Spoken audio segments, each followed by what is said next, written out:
Hey everybody, Grant Miller here, Miami Community News. I'm with Patricia Will with the Belmont Living. It's pretty exciting what you guys are doing, not just in Dade County, but all over the country.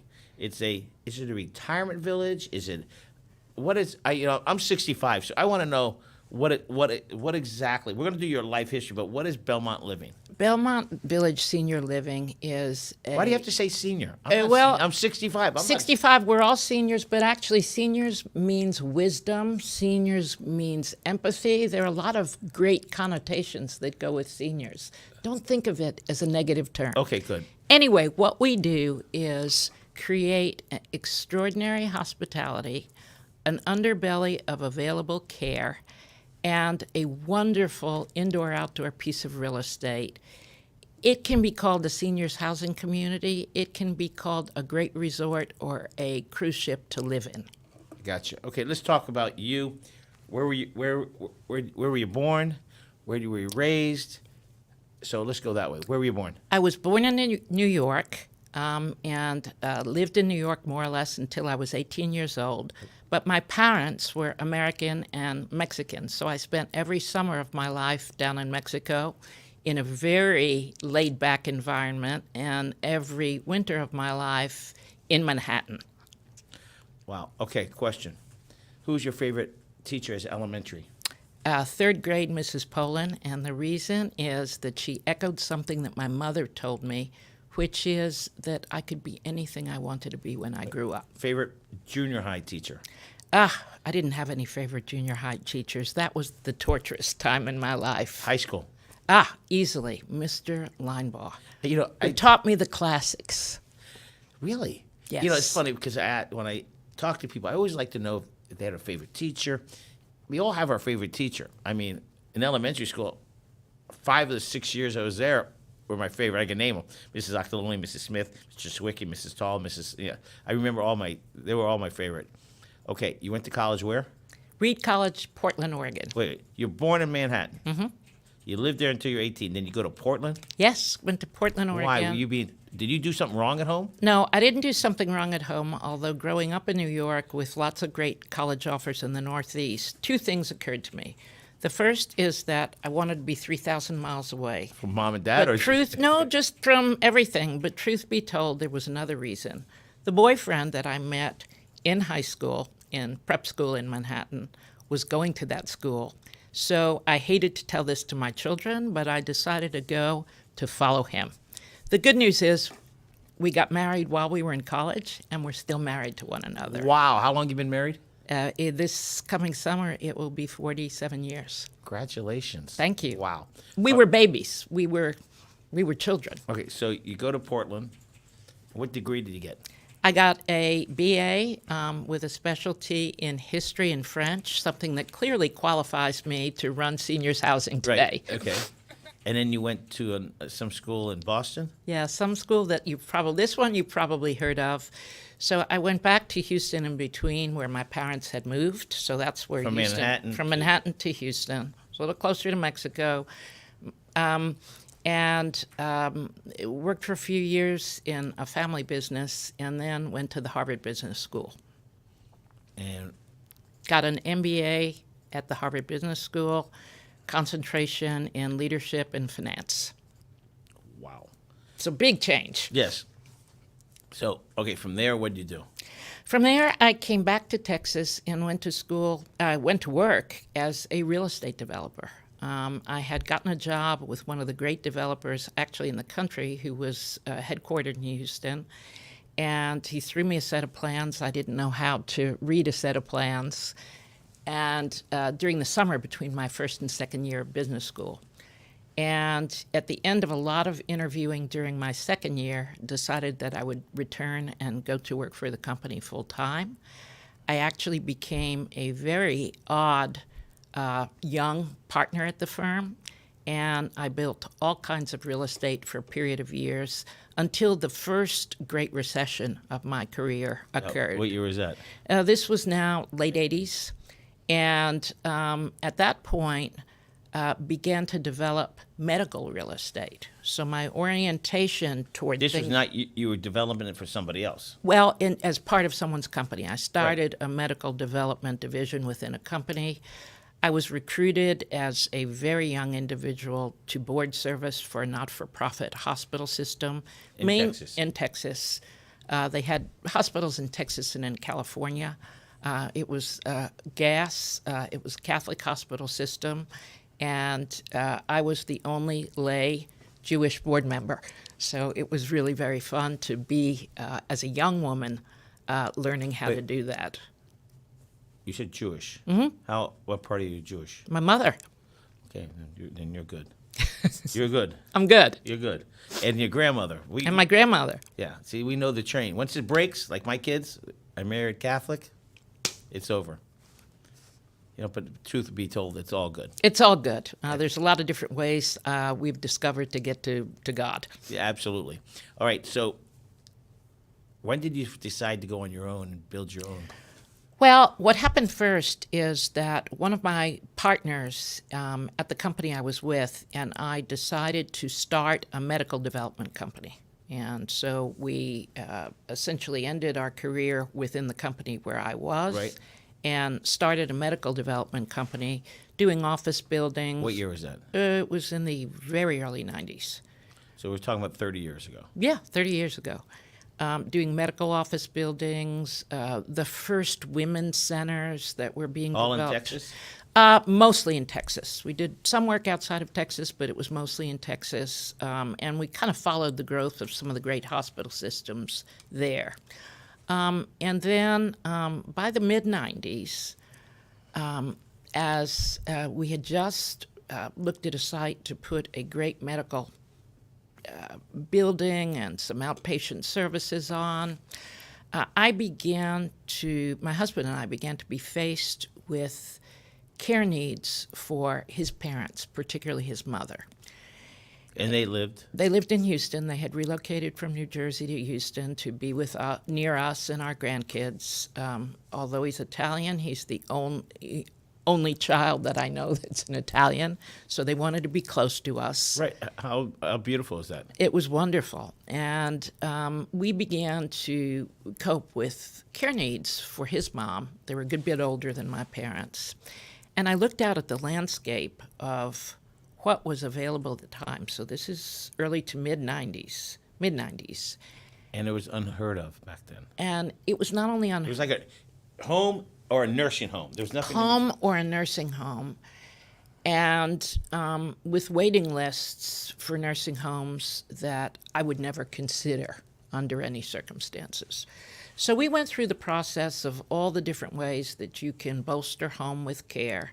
And I have to tell you, today I can say that it's probably easier with infrastructure to manage the 5,000 employees that we have across the country than it was to keep a steady schedule of caregivers for my mother-in-law, with me having the responsibility to work full-time, do my children, and do it. So I began to say, gosh, if we're having this problem, a whole lot of other people may be too. What if we take this site and do a seniors housing community on it? At that time, Grant, we thought that we could hire someone to run the community, but we could make a great piece of real estate. On the property. On the property.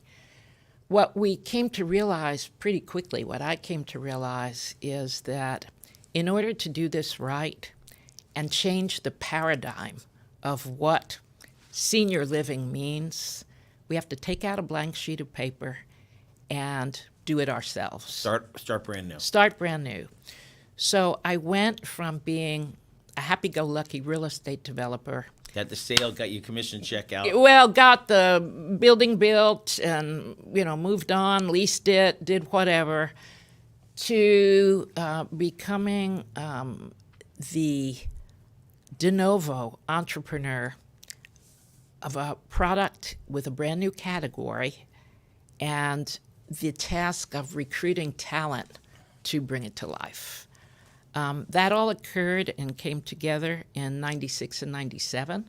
So we're celebrating 25 years this year. And that's odd because for me, this is a second career. Well, this career is changing people's lives. People are very happy. So You got one on, where's the address, the one in Coral Gables? The one on Coral Gables is on a street called Seminole Drive, right off of Sunrise Highway. And if everyone knows where the Galleria is oh, no, not Coral Gables. I'm thinking You're Fort talking about- Lauderdale. yeah. Oh, well, Coral Gables is easy. If you know where the collection is and you know where the shops at Merrick Park are, we're squarely in between on the corner of Altara and Salcedo. So part of it's going to be on Bird Road, part of it's going to be, so you could walk, when you leave your village, you are 100 yards away from Merritt Park? Less than 100 yards, and you, on your way to the valet parking for Merrick Park, you're driving up Salcedo right past our front door. Yeah, I know where you are exactly. So it's pretty exciting because you have, if living there, you want to go to a movie, you walk 5 minutes, you're there. Well, and this is something that I think people don't understand enough about. The image that people, you're 65, I'm past 65 now, or 85, want to be tucked away somewhere that's very pastoral is contrary to every bit of research that we've done. People want to be in the communities where they were before. They want a sense of vibrancy. They want to be able to walk out the door, and yes, we have great dining, but they want to be able to walk out the door and shop at Neiman's and Nordstrom's and Lily and Jimmy Choo. They want to be able to go to the great steakhouse with their families and the great seafood restaurant. They want to continue to engage in the community at large. To living, yes. The retirement age by the government, Social Security is 65 or 67, whatever. That's years ago. What's the average age people retire now?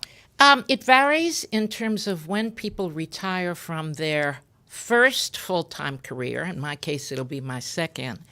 And the reason for that is many people decide when they're 70, 75, unless they have forced retirement, like pilots, for example. They realize that they're not done, but that doesn't mean that they're going to withdraw their professional acumen. They may just lend it to something else. There's a gentleman named Holmes Braddock. That school was named after him. He was a school board member forever. He's 96. Yes. Fully active. And he has a little back issue, bends over. He's a walker. So you talk to him about the 50s, he'll tell you his house that he lived in, the address, or something else. He remembers everything. So life is not over. He's still very active. Larry Adams, he lives in Eastridge. Very active. He's 90-something. And he's very active. He's up to about a couple months ago, he was going to activities. So life has changed for us. So here's what I can say about that. What we really focus on is not so much lifespan, how long you live, although I can tell you that we have tons of centenarians living with us that are totally active, but health span. The idea that that gift that we have between 65 and, say, 100 or 105 is lived well. So it's not how long you live, per se, well. but how all of the different things you can engage in to be sure that you live well. It's interesting. We talk about living well. I know somebody who's 80, 81. Husband passes. Madly in love with her husband. Was sick for a couple of years. He passes. She found the new love. Well, at 81. Well, let me tell you something about that. A couple of weekends ago, at one of our beautiful communities in Austin, Texas, we gave the bride and groom the wedding of a lifetime. Who are they? She's 89. He's 82. So she's, Young yet. Oh, there, she's a that's cougar. it. They met 2 years ago at an activity at the community. Obviously, during the pandemic, they got closer because people weren't going out as much and that kind of thing. But here's the interesting thing. When they first proposed to one another, her kids, who are in their late 60s, were going like, don't you think she should wait? And she turned to them. This article, this wedding was, by the way, not that they're a direct competitor, but it was covered in the New York Times vows section. Good. That's exciting. Very exciting. But her daughter said to her, "Don't you think you should wait?" And the woman said, "I'm 89. What am I waiting for?" She dressed in white, and they had a bash. It was absolutely beautiful. So one of the things that we're seeing is not only that life continues, it starts over again at 82 and 89. It's a new chapter in life. It's a wonderful chapter. Right. We'll be there soon. Yeah, and you know what? People ask me this all the time, Grant. So you're in the business of aged people, things about aging. Do you find that sad or depressing? I say, no, I look forward to it. What we're doing is making communities where we want to live. You know, as we talked, I'm 65. I think mentally, I've never been better. Physically, never been better. So it gets better. Well, And you know what? Enjoy life. Like you said, it's not how long it is, it's enjoying it. It's enjoying it, and it's also having the benefit of wisdom and experience. If I had to encounter something like running our company during 2 years of a pandemic, when I was in my 40s, forget about it. You wouldn't handle it. I wouldn't have been able to handle it. It's a really gratifying thing to have experience to lean on. Right. So you live Houston, Miami, when you're here. You live in San Diego? Yeah, up in North County, San Diego. I definitely have one house too many. Where's your spouse? Where's he? He's back and forth mainly between Houston and San Diego, and then honoring my folks when my mom was still alive. We also built a place on the beach in Mexico, and actually have a beautiful community in Mexico City. I lived in Montebello, East LA, so I used to take Pomona. So it's close to San Diego. I loved San Diego. It's a wonderful, wonderful place. The traveling back and forth now that I'm commuting between all these places has been a challenge, but it is. I'm more used to than anyone the change of the time zones. I can eat dinner whatever time you feed me. I like that. Okay, so this location in Coral Gables, next to Merritt Park, or next to the collection, right? It's right between the two. Right between the two. That area is really rocking and rolling. That you guys are going to change that community. Well, we're changing that community in many respects. Baptist had the wisdom to... Let's talk about that, your partner in this. Okay, so our partner in this is Baptist Health, South Florida. I think all of our listeners are familiar, certainly, and viewers are familiar with Baptist, the gold standard, really, for healthcare here in South Florida. Not in South Florida. And headquartered. Maybe all of Florida. All of Florida, and headquartered, of course, in the Gables. So Brian Keeley and Ana Lopez Blasquez, his head of all things strategy, had the foresight to, when it became available, buy that block between Lejeune or Bird Road and Altara, so buy the whole block. There were some small buildings on the block to be demolished, and they had a vision of creating on half of that block seniors housing. They actually went out into the marketplace to seek the developer operator to become a partner in creating a very unique seniors housing community on the site. If Brian were here, he would tell the story that over a period of a year, they vetted approximately 24 players. We were there in the hunt, and at the end of the process, we all agreed that we were made for each other. And Matchmaker. Oh, sorry. Exactly. Get all emotional. And we created a joint venture, not just to create the Coral Gables community, but to seek out opportunities in a four-county area to partner in creating best-in-class, very high-quality luxury seniors housing communities. So Coral Gables will be our first, but it won't be our last. And what happens when you take a great healthcare system and a highly seasoned, high-quality seniors housing developer and operator is you sort of get 1 + 1 = 3. We have a lot of great imagination sessions. We look at uniqueness that we can bring to the retail and restaurants on the ground floor of our building. Baptist is putting a very unique center called Live Healthy by Baptist on the ground floor, which will have clinical capabilities, but it will also really focus on wellness and health promotion for people in Coral Gables and especially for our seniors. So it might be open to the public? Yes, it'll be open to the public, but it will be a great amenity for our seniors. So you call it Coral Gables. See, Coral Gables is the center of Dade County. Yes. And you're drawing people. Now, you have depositors.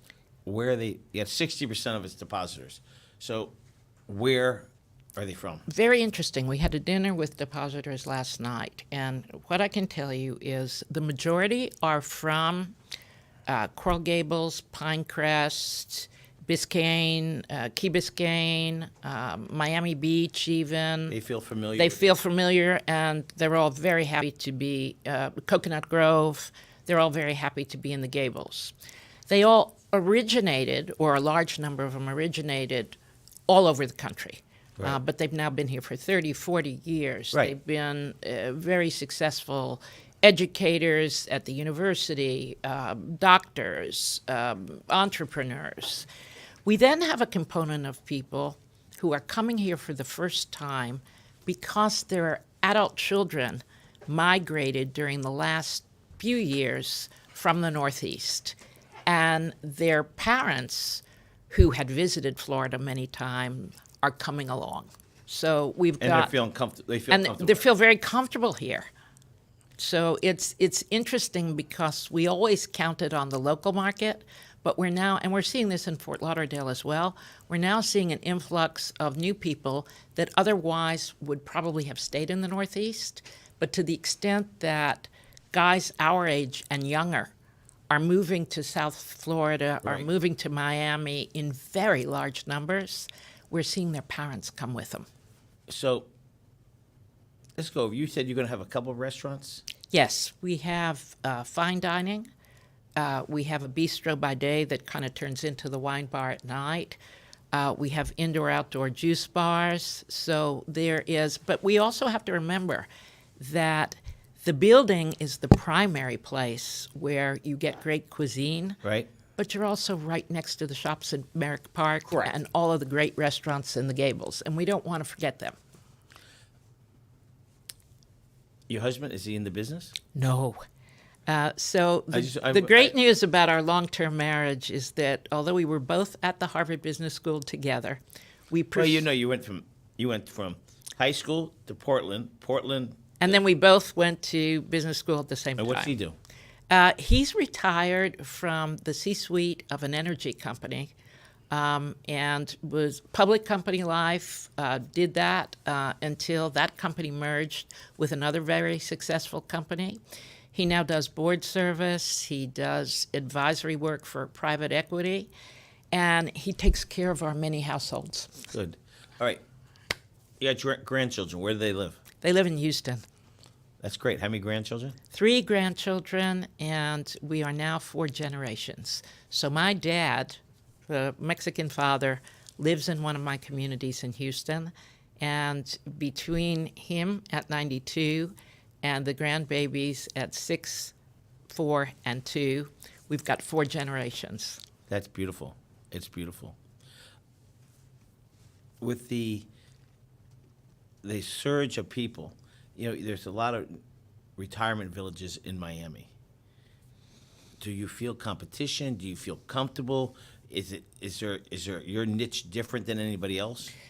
Oh, well, first I'll say that it's competition that always makes you better. So that's something Right. that's really never scared us. In our particular business, which is still an industry to a very large extent in formation, all of us who have an oar in the water are contributing, I think. What's interesting in South Florida and in Miami, is for the very large number of seniors that are here, there's really very little product of our ilk. So we still think, even with quality competition, that we're blazing a trail, and you'll see us do a lot more here. When will you be open? Do you know yet? Yes, in Coral Gables, we'll be open next summer. I like how you said at Coral Gables. Do you have any other locations across the country you're building? We are operating 32 communities that we built and own. We have 2 under construction right now. 2? Yeah, the one in the Gables and one in California, What part? La Jolla. Another beautiful tower with apartments facing the water and indoor-outdoor spaces. That is our 15th in Northern and Southern California. And what we expect to do here in South Florida is something very similar to what we began 20 years ago in Southern California, where we now have, or California, coastal California, Right. where we now have 15 communities and 4 or 5 more in the pipeline. Okay, so how many locations do you see in a month? That I actually visit? Yes. Well, this is an unfair question because, of course, I have a parent that lives in one, so that one sees me maybe more. But I'm probably in between 5 and 10 of our buildings every month. The joy of doing what I do is learning from not only our residents who tell it like it is, our team members, and for thanking them for the great service that they deliver. So you don't find that out, Grant, by sitting in an office reading reports. Or looking on the camera. Or looking at a camera. And you find that out by being in the buildings, by being out on the sites, by listening to what your people are saying, and then bringing that back to how we do things. What's your husband's first name? Ed. Hey, Ed, I'm looking at you. You're a smart man. He's coming in today, to make sure you go to the event on Saturday and come in for Mother's Day. Yes. So Ed, kudos to you. Yeah, it's a class act.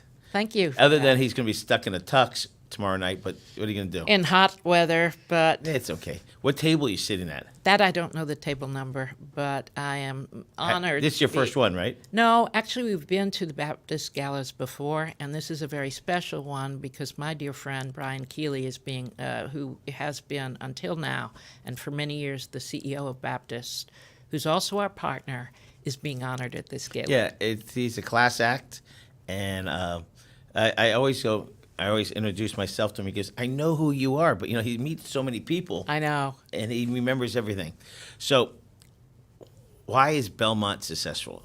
Give me words, sentence, a verb or an adjective. Give me one word. Why Belmont? Give me one word.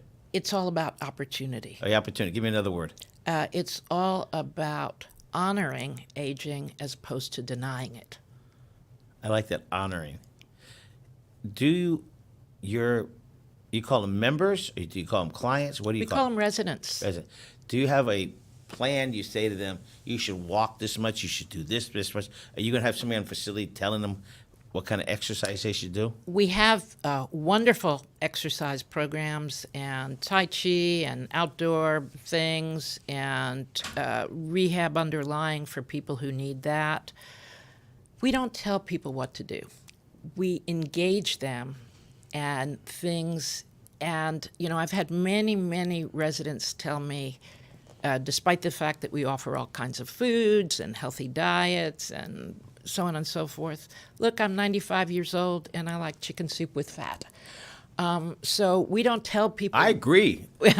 We don't tell people what to do, but we make a lot of possibilities available that people can take advantage of. And through that, for example, in exercise, we've seen people come into our communities using a walker that graduate to a cane, and they wind up dancing.